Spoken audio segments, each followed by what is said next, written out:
Okay. So to all my artists out there, I don't care if you're a musician, a you know, painter, poet, I don't care.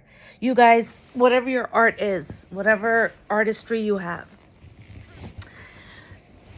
it's time to use it for a higher purpose. So what do I mean by that? You have a gift, y'all. And, you know, part of what you can do with this gift is help heal humanity. And no, I'm not being sarcastic, or, I'm not this is not hyperbole. It's not exaggerated. This is real. We need your art. Why do we need your art? Let me explain a couple of things about how we manifest world peace, right? How do we manifest a better, more enlightened world? Well, it is I'm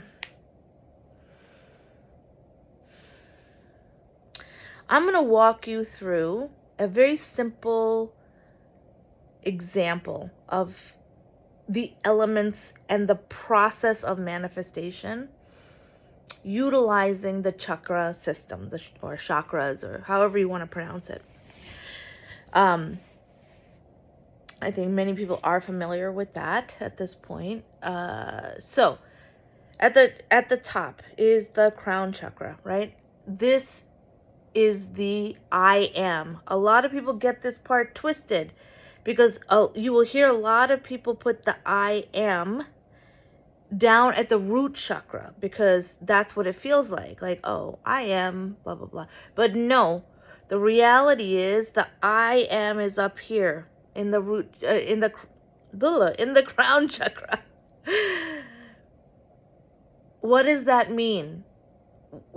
Very simply, I am divine. That is your truth. That is my truth. That is everybody's truth, including the people that we may not align with, politically or in terms of their values or whatever, including those people, including the darkest of dark people, including the most evil people, including the most, demonic, whatever you want to say, individuals.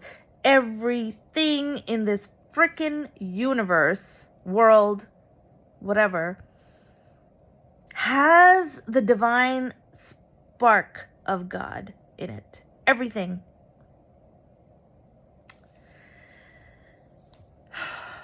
So that is that I am.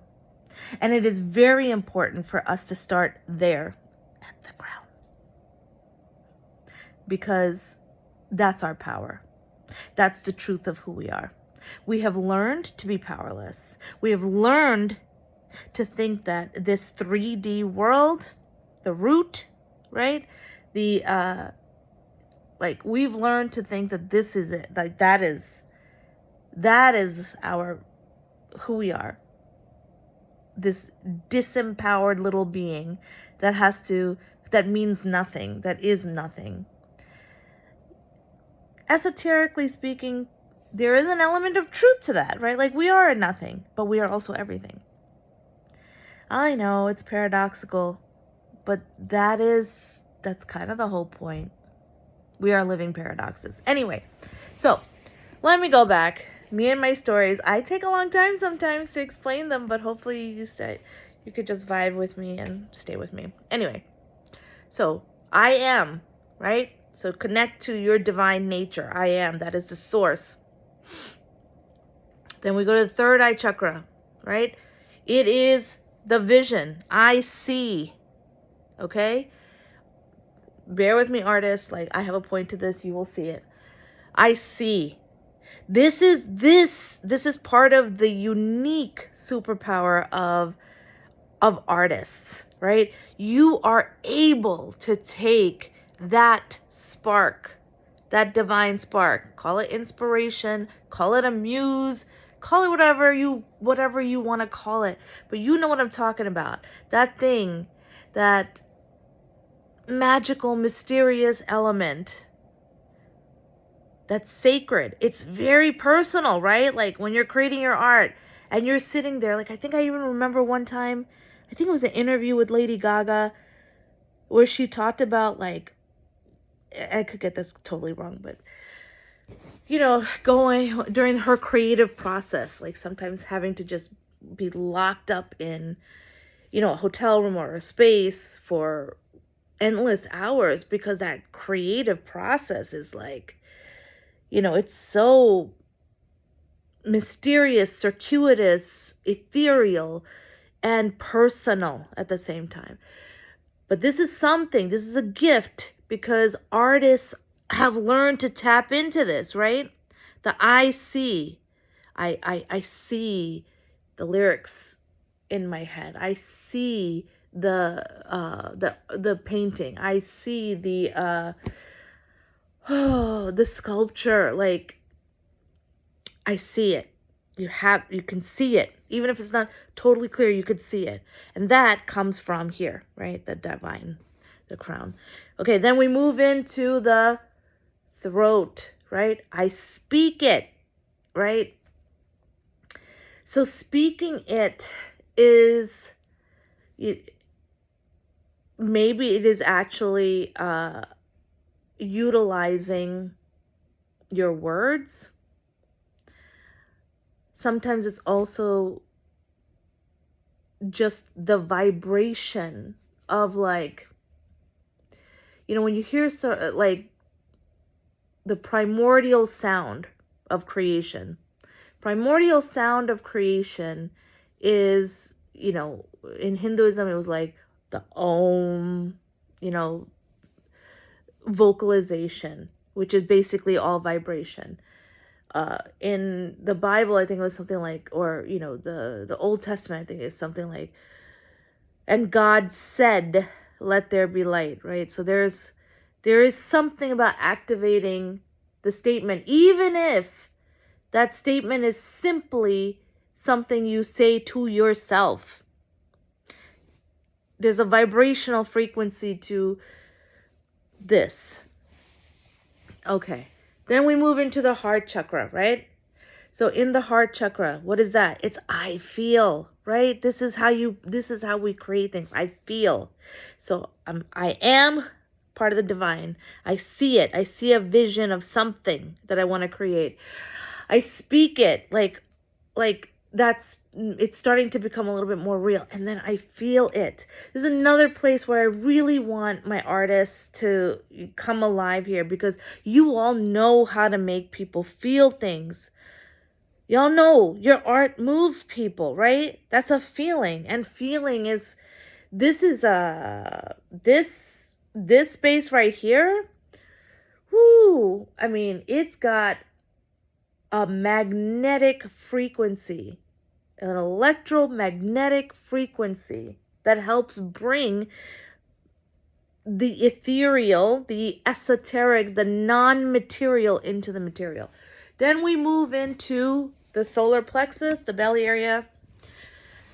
I'm sitting, so, whatever. I'm not going to show it to you. But the solar plexus, and what is that? It is I do, right? So it's not, it is that sacred action. It is the divine masculine energy within us, right? To be able to say, okay, like, I'm doing this. Like, I am picking up that paintbrush. I am sitting,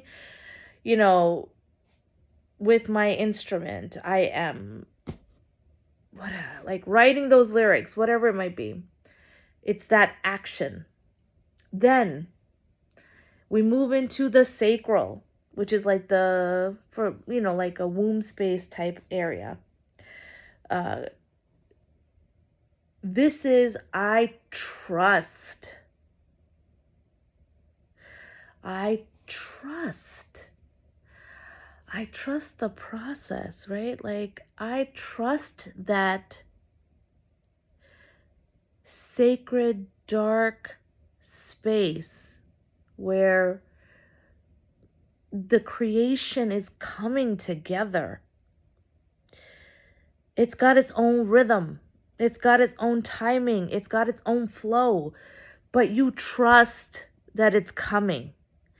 And then finally, the root chakra, the bottom,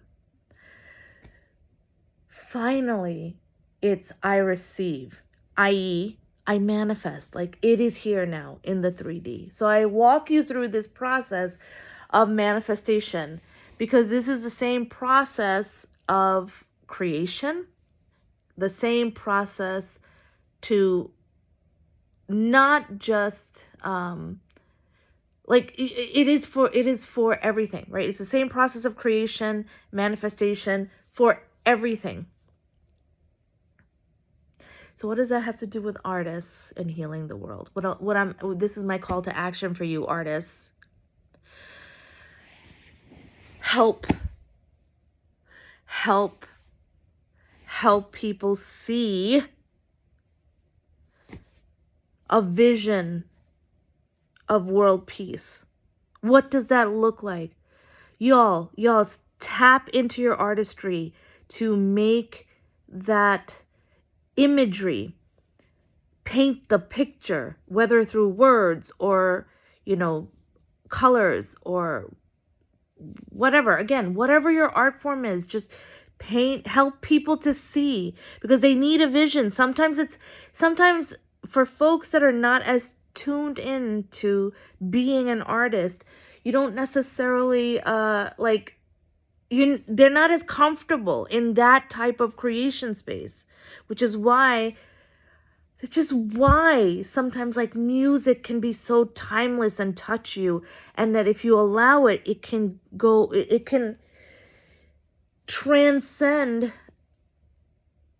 a more mundane interpretation into something more profound. And specifically right now, I'm thinking about like love songs as an example.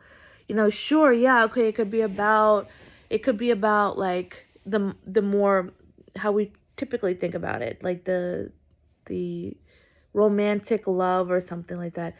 Or it could be something so profound, like the love for humanity, the love of God, spirit, the divine, source, universe, whatever you call it. But this profound love that we are and we are a part of, and we are creating and perpetuating and reinforcing all at the same time. So as my artist, you know how to tap into that. This is special area. You are practiced in it, right? Just like a athlete is practiced in utilizing certain muscles to help them achieve that performance, that they're whatever that performance is for their sport. Like your muscle, what you have been training is in this, which is why your role is critical right now. And don't get it twisted. Like, there has been a deliberate, conscious movement by darker forces to control art, even art, right? Forces like the starving artist, what is it? Trope. I'll say trope. Yeah, again, you say something enough times, people start to believe it. It becomes real, right? How do you prevent true artistry? How do you prevent true creation, true unfiltered, untethered, wild creation? You prevent that by finding ways for artists to self-select out in some way. Could be a big way, like I'm an artist at heart, but I can't even do that. I'll give you an example. Like when I used to write poetry, then I went to law school, And during law school, I kind of learned a way of thinking and writing that really was so logically focused. I lost my poetry for a while. It's coming back online now, but decades of not writing poetry, decades of not feeling the poetry, not being able to visualize the poems, right? Like I couldn't even access that. So, and that is partly because I had judged like that, I didn't want to be the starving artist. I didn't want to, like, what was I going to do? Make money as a poet? Like, that kind of stuff that gets in the way. And that does impede artistry, or, like how maybe I'm not in the like record label industry, but people have talked about, musicians have kind of talked a little bit about that, their art not being able to be, like, it's being controlled, right? Anyway, I know I ramble.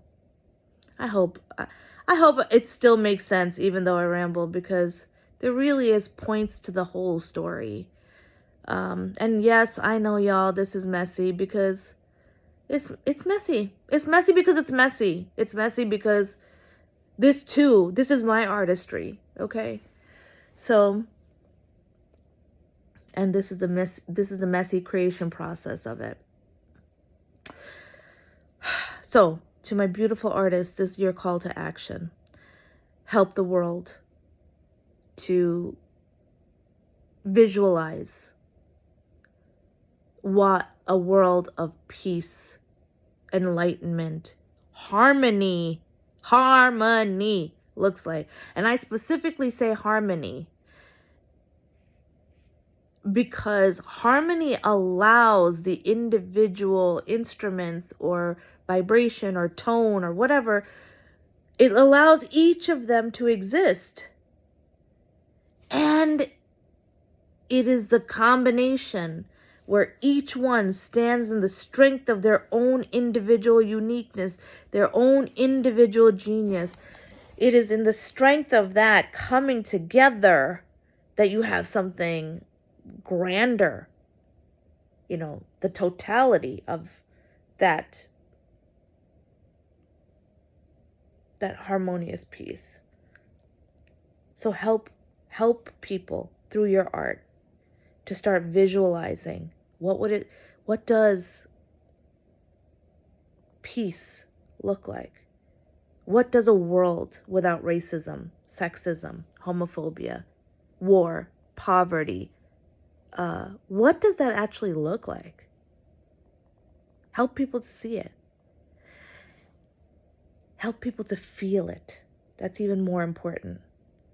The reason why people are drawn to art, whatever form of art it is that resonates with people, different things, again, we're unique beings, so different forms of art resonate with different people.